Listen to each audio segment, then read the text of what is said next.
And joining me now is Mr. Brian Altunian, Chief Operating Officer of Platinum Studios, symbols PDOS. Brian, always good to see you. Thank you, Don. Good to be back. Now, we had a lot of fun last week because I surprised you with that graphic of the trade unions crewing up for Cowboys and Aliens, and now actually you have an update for us. Well, that's right. It was a complete surprise. You know, we've been hearing a lot about progress on Cowboys and Aliens, which is a big feature film with DreamWorks and Universal and Imagine and Kurtzman and Orsi, the guys behind Star Trek and Transformers, and then seeing the graphic last week was surprising. But since then, we've added a production designer and line producer, and those are in the line. The production designer came from he was the production designer for Star Trek. Okay. Line producer was from just finished Iron Man 2. So we're now talking significant first crew in. So I don't say pre-production has started, but pre-production now is really started, and we're moving forward. We've got confirmation that Jon Favreau is on board as our director, which is fantastic. Now they play around with the budget. They do a couple of rewrites on the script, but it looks like pre-production starts. Production will start in summer of 2010.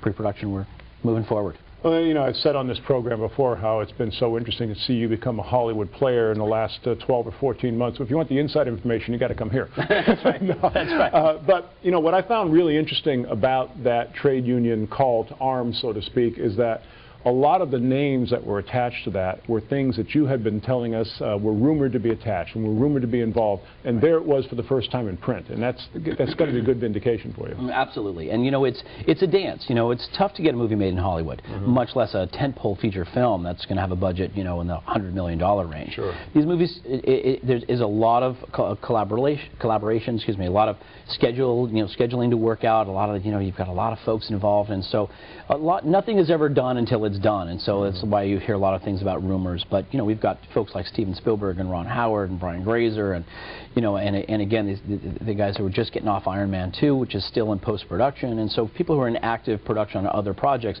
now all coming together and doing the dance, and so now it's really starting to happen, which is exciting.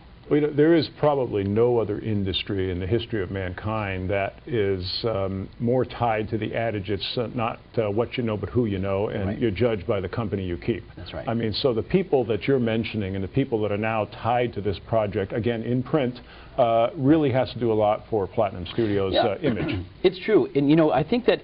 And listen, to defend this old adage in Hollywood, there's so much money involved in the production of film and television that the idea is to mitigate your downside risk. Right. And so the thought is, if you bring people on who have a track record and have experience and have worked on a similar project, that they've been there, they've been through the mill, and that's what it is. It really is a grind. Right. It's not as glamorous as everybody thinks, to be in production.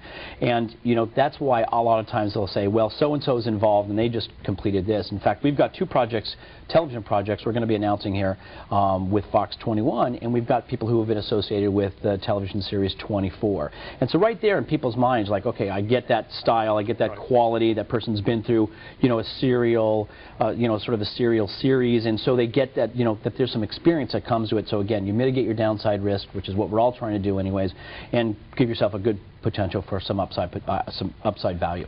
Well, when you have those kinds of names attached and you have this successful track record, when you're trying to finance a new project, that only has to be an asset to you. So much easier, so much more. Again, when we finished our production of Dead of Night, that changed the landscape considerably for Platinum Studios. Now that we're moving forward in production on Cowboys and Aliens and dealing with folks like other individuals like Tony Krantz, this executive from 24, and other people who are really well respected in the industry. Financing again, those folks just want to mitigate the downside, and so putting their horses, or I should say, putting their money on the horses that they feel have a better chance to win, it's a much better value for them. So let me ask you: do you stand in front of the mirror with a bowling trophy, practicing your Oscar speech, or? No, for me, I love this because, and again, I think the exposure that we've had here on Money TV for us, for me, at the end of the day, I'm a board member, as I've said before. I've been involved. I've brought a lot of investors to this company. I think that we're completely undervalued on the market. Having the exposure, having the awareness, letting other folks see on the market what Platinum Studios is all about. I really care more about my folks having a big win, having an opportunity to get in on the value. I think, again, with Marvel being acquired for $4 billion and our trading value right now considerably less than that, there's tremendous value there. So I want my trophy is really more about, I get those phone calls from my my friends and people that I've gotten involved in the company saying, we're so behind this company and we think the potential is so huge. To me, that's the big win for us. Again, Platinum Studios, PDOS is the stock symbol. Brian, it's always a pleasure having you on. Thanks, Don.